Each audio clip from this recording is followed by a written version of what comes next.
بسم اللہ الرحمن الرحیم دوستو، آج ہم بات کریں گے کرونا کے بارے میں کہ احتیاط کریں، بدحواسی کا شکار نہ ہوں۔ یہ بات اپنے ذہن میں بٹھا لیں۔ ایک دوست ڈاکٹر ہیں اور ان سے کرونا کے بارے میں گفتگو ہوتی رہتی ہے۔ وہ کرونا یعنی کووڈ-19 کے بارے میں حقیقی رہنمائی دیتے رہتے ہیں۔ انہوں نے آج ایک ٹیسٹ میسج کیا جس میں امریکہ کے ایک ماہر اور یونیورسٹی پروفیسر ڈاکٹر کی طرف سے دی گئی ہدایات میں کچھ اس طرح کی ہدایات ہیں جن کو پڑھ کے سن کے ہم سب اپنے خیالات کو، معلومات کو ایک ٹھیک جگہ پہ سیٹ کر لیں گے۔ تو دوستو، یونیورسٹی آف میری لینڈ سے head of infectious diseases clinic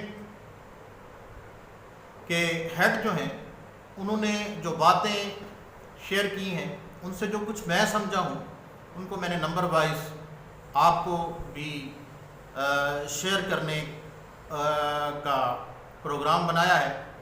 تو سب سے پہلی بات جو ہے کہ ہمیں ممکنہ طور پر کرونا کے ساتھ مہینوں یا سالوں تک رہنا ہی ہوگا، اس لیے آئیں اور اس کو قبول کریں۔ لیکن گھبرانے کی بات بھی نہیں ہے، صرف اس حقیقت کو مان کر زندگی گزارنا سیکھ لیں کہ ہم نے اس صورتحال میں اپنے آپ کو کس طرح مینج کرنا ہے، کس طرح انتظام کرنا ہے، کس طرح اس کو اپنے گھر میں داخل نہیں ہونے دینا، بس یہ کرنا ہے۔ دوسری بات، جب کرونا وائرس کسی کے خلیوں میں داخل ہوتا ہے تو بالٹیاں بھر بھر کر گرم پانی پینے سے بھی کچھ نہیں ہوگا، سوائے اس کے کہ آپ بار بار پیشاب کرنے کو دوڑیں گے اور اس کا حاصل کچھ نہیں ہوگا۔ مطلب کیا ہے کہ اس کو اپنے نزدیک نہ آنے دیں، احتیاط کریں، سوشل ڈسٹینسنگ جو ہے اس کو رکھیں، ماسک پہنیں، اور کوئی ایسا بندہ جس کو شک بھی ہمیں ہے کہ اس کو یہ انفیکٹڈ ہے تو اس سے بھی بچنا چاہیے۔ نمبر 3 پہ ہے ہاتھ دھونا، اور ریکمینڈڈ جو میں نے آپ کو کہا ہے، ریکمینڈڈ سوشل ڈسٹینسنگ جو ہے بہترین قسم کا اس کا بچاؤ کا طریقہ، اس کے علاوہ کوئی چارہ نہیں۔ اگر آپ کے گھر میں کرونا کا پیشنٹ نہیں ہے تو گھر کے فرش کو ڈس انفیکٹنٹ سے دھونے کی بھی ضرورت نہیں اور نہ پریشان ہونے کی ضرورت ہے۔ نمبر 5 پہ ہے ڈلیوری کے باکس، پیٹرول پمپ، شاپنگ ٹرالیاں اور ATM سے انفیکشن نہیں ہوتی۔ ان کے استعمال کے بعد کسی بھی صابن اور صاف پانی سے ہاتھ دھوئیں اور اپنی زندگی کو نارمل انداز میں گزاریں۔ نمبر 6 پہ ہے کرونا خوراک سے پھیلنے والی بیماری بھی نہیں ہے، یہ فلو کے قطروں سے پھیلنے جیسی بیماری ہے۔ تو ابھی تک جتنی بھی معلومات آئی ہیں، ہوم ڈلیوری کھانا آرڈر کرنے سے کرونا پھیلنے کا کوئی خطرہ ثابت نہیں ہوا ہے، آپ اس سے مت گھبرائیں۔ نمبر 7 پہ ہے آپ کی سونگھنے کی حس کسی بھی الرجی یا وائرل انفیکشن سے متاثر ہو سکتی ہے، صرف اسی کو کرونا کی علامت یا بیس بنانا مناسب نہیں ہے۔ یعنی یہ نہیں ہے کہ آپ کی سونگھنے کی حس جو ہے آپ کو سمیل نہیں آ رہی ہے، خوشبو نہیں آ رہی ہے، بو نہیں آ رہی ہے تو آپ پریشان ہو جائیں کہ جی مجھے تو کرونا ہو گیا۔ نہیں، ایسی بات نہیں ہے۔ یہ کوئی پیٹنٹ قسم کی یا کوئی پرماننٹ پکی قسم کی یہ نشانی نہیں ہے کہ کرونا کا پیشنٹ جو ہے اسی کو جو ہے وہ سمیل آنا یا بو آنا یا سونگھنے کی حس جو ہے اس کی متاثر ہوتی ہے۔ نمبر 8 پہ ہے کہ جب بھی آپ گھر پہنچیں تو آپ کو فوری طور پر کپڑے بدلنے یا شاور لینا بھی بالکل مست نہیں ہے۔ بہرحال صفائی ایک بہترین عمل ہے، مگر اس سلسلے میں آ کے آپ بدحواسی یا شکار ہونے کی آپ کو ضرورت نہیں ہے. حوصلہ رکھیں, احتیاط کریں اور اپنے آپ کو مینٹین رکھیں. نمبر 9 پہ آتا ہے کرونا وائرس ہوا میں معلق نہیں رہ سکتا. یہ سانس سے نکلنے والی رطوبت سے لگنے والی بیماری ہے جس کے لیے مریض کے قریب ہونا ضروری ہے. اگر آپ سوشل ڈسٹینسنگ رکھتے ہوئے مریض سے دور رہیں گے تو آپ کو بالکل اللہ خیر کرے اس طرح کا کوئی مسئلہ نہیں بنے. نمبر 10 پہ ہے ہوا بالکل صاف ہے. آپ باغ یا پارک میں واک اور ہلکی پھلکی ورزش کر سکتے ہیں. بس دوسروں سے سوشل ڈسٹینسنگ جو ریکمینڈڈ ہے وہ رکھنے کی احتیاط جو ہے اس کو جاری رکھنا ہے. باقی آپ کو گھبرانے کی ضرورت نہیں ہے. نمبر نیکسٹ یعنی 11 پہ آتا ہے جیسا کہ میں پہلے بھی بیان کر چکا ہوں کہ عام صابن کا استعمال ہی کافی ہے. اس کے لیے کسی اسپیشل اینٹی بیکٹیریل صابن کی ضرورت نہیں ہے. کرونا وائرس ہے, بیکٹیریا نہیں ہے. نمبر 12 پہ اپنی ہوم ڈلیوری کھانے کے متعلق پریشان نہ ہوں. زیادہ مسئلہ ہو, آپ زیادہ ہی شک کر رہے ہوں, سیٹسفائڈ نہ ہوں تو مائکرو ویو اوون میں گرم کر لیں. آپ کا شک دور ہو جائے گا, خاص ٹمپریچر پہ جا کے ختم ہو جاتا ہے. جی نیکسٹ نمبر ہے 13. اس میں آپ نے یہ کرنا ہے کہ اپنے جوتوں کے ساتھ کرونا وائرس کا گھر میں آنے کا چانس اتنا ہی ہے جتنا آسمانی بجلی کے کسی پر گرنے کا, اور وہ بھی ایک ہی دن میں 2 بار. اس سے بھی پریشان ہونے کی ضرورت ہے. تو ڈاکٹر صاحب کہتے ہیں کہ وہ 20 سال سے وائرس کی بیماریوں پر کام کر رہے ہیں. وائرس اس طرح نہیں پھیلتے جس طرح یہ ایک ہوا جو ہے وہ پھیلایا جا رہا ہے, ڈرایا جا رہا ہے لوگوں کو. خوف و ہراس کی کیفیت جو ہے وہ طاری ہوئی ہے. نمبر 14 پہ آپ سرکے, گنے کے جوس یا ادرک کے پانی کے استعمال سے وائرس سے نہیں بچ سکتے.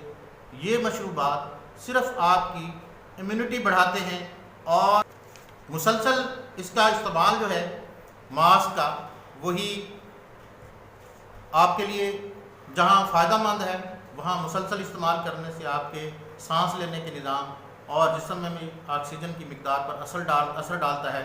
ماسک صرف اس وقت استعمال کریں جب کسی آپ نے ہجوم والی بھیڑ والی جگہ پہ جانا ہو یا باہر نکلنا ہو. ہر وقت ماسک لگانے کی ضرورت نہیں ہے. یا اللہ نہ کرے ویسا پیشنٹ ہے, آپ ہاسپٹل جاتے ہیں یا کوئی بینک جاتے ہیں, بازار جاتے ہیں, اس وقت آپ ماسک استعمال کریں.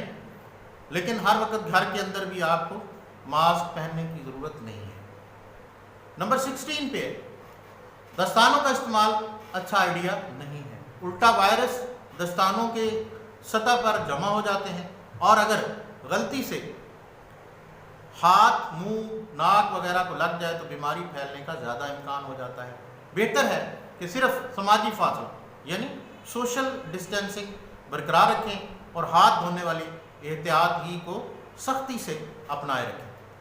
نمبر 17 آپ کے جسم کا, ہمارے جسم کا امیونٹی سسٹم جو ہے وہ کمزور ہو جاتا ہے اگر ہم مسلسل ایسے ماحول میں رہیں جہاں ہمارے جسم کو کسی قسم کے وائرس کا خطرہ نہ ہو. امیونٹی تب ہی بڑھتی ہے جب انسانی جسم ہوا سے مختلف جراثیم لیتا رہتا ہے اور جسم کا امیونٹی سسٹم جو ہے ان جراثیم کو مارنے کی کوشش کرتا رہتا ہے, جنگ کرتا رہتا ہے, اس میں یہ تگڑا ہو جاتا ہے. حتیٰ کہ امیونٹی بڑھانے والی دوائیں بھی بے فائدہ رہتی ہیں اگر آپ ان چیزوں سے جو ہے ڈرے رہیں گے. اپنے آپ کو ایک خوف کے ماحول میں مقابلہ کرنے کی کیفیت جو ہے وہ پیدا نہیں کر سکیں گے. تو دوستو اس ویڈیو کا مقصد کچھ ابہام ہیں جن کو دور کرنا میں نے مناسب سمجھا اور وہ ہمارے معاشرے کے اندر پائے جاتے ہیں. ان کو میرا مقصد تھا ان کو کلیئر کرنا. باقی یہ خطرناک چھوٹی بیماری ہے, اس کو ایزی بالکل نہیں لینا. بیماری کا وجود بالکل موجود ہے اور کچھ لوگوں کے ذہن میں ہے کہ کچھ نہیں ہوتا جی، کہ ایسے ہی ایک ہوا پھیلائی جا رہی ہے، ایسے ہی خوف پھیلایا جا رہا ہے. اور میرے بھائی یہ غلط ہے. احتیاط ضروری ہے، کیونکہ یہ لاپرواہی ہماری اور ہمارے گھر والوں کے لیے خطرے کا باعث بن سکتی ہے. ہو سکتا ہے کہ ہم اس بیماری کو بازار سے، ہاسپٹل سے یا کسی وایا سے لے آئیں، ہماری امیونٹی تو اتنی سٹرانگ ہو کہ ہم اس کا مقابلہ کر جائیں، لیکن ہمارے گھر میں بوڑھے والدین، چھوٹے بچے جن کی امیونٹی کمزور ہے، اگر خدا نخواستہ یہ انفیکشن ان تک پہنچ گئی، ہو سکتا ہے وہ اس انفیکشن کا مقابلہ نہ کر سکیں، اور ہماری غلطی کا خمیازہ جو ہے وہ ہمارے پیاروں کو بھگتنا پڑے. کوئی بھی سینسیبل آدمی جو ہے وہ اس بات کو برداشت نہیں کرے گا، نہ ہی وہ چاہتا ہے کہ ہماری وجہ سے، ہماری غلطی کی وجہ سے ہمارے پیاروں کو کوئی نقصان پہنچے. لہٰذا میری درخواست ہے کہ بغیر ضرورت بھیڑ والے مقامات پر جانے سے گریز کریں. اگر کوئی بھی اس مرض کا شکار ہو تو چھپانے کی بجائے متعلقہ محکمہ جات سے رابطہ کریں، اپنے اور اپنے خاندان اور دوسرے متعلقین کو تو کرونا وائرس سے بچائیں، اور اپنی بیماری کو بھی چھپاتے ہوئے اپنی زندگی کے لیے بھی خطرات جو ہیں وہ بڑھائیں نہیں. کچھ معاشرے میں مت پائی جاتی ہیں کہ ہاسپٹلز میں ڈاکٹرز جو ہیں وہ انجیکشن لگا دیتے ہیں جی، فلاں کر دیتے ہیں جی، یہ کر دیتے ہیں، وہ کر دیتے ہیں. اور میرے بھائی کیوں الزام لگاتے ہیں؟ پتہ نہیں یہ کون لوگ ہیں جو اس طرح کی باتیں معاشرے میں پھیلا رہے ہیں. آپ نے کینسر کا مریض دیکھا ہے، وہ آخری سٹیج پہ ہو اور ڈاکٹر کو پتہ ہو کہ اس نے نہیں بچنا، تو ڈاکٹر پھر بھی اسٹرگل کر رہا ہوتا ہے یار. ڈاکٹر پھر بھی یہ سوچ رہا ہوتا ہے کہ یار کسی طرح اس کی جان بچ جائے. وہ اس کو بھی کوئی ایسا انجیکشن نہیں لگاتا جس سے اس کی موت واقع ہو جائے. ان لوگوں کو کیسے لگے؟ کیا ڈاکٹر ہمارے ہرابل دستے کے طور پہ کام کر رہے ہیں، فرنٹ لائن پہ کام کر رہے ہیں؟ ڈاکٹر اور پیرامیڈک سٹاف کے وہ اس طرح کام کر رہے ہیں جس طرح کے جنگی حالات میں لوگ کام کرتے ہیں. دوسرے ادارے جو ہیں، پولیس ہے، ریسکیو ہے، آرمی ہے، اور باقی تمام ادارے ایک بڑے جذبے کے ساتھ اس ہماری کرونا کی جنگ میں ملک کے شہریوں کی حفاظت کے لیے لڑ رہے ہیں.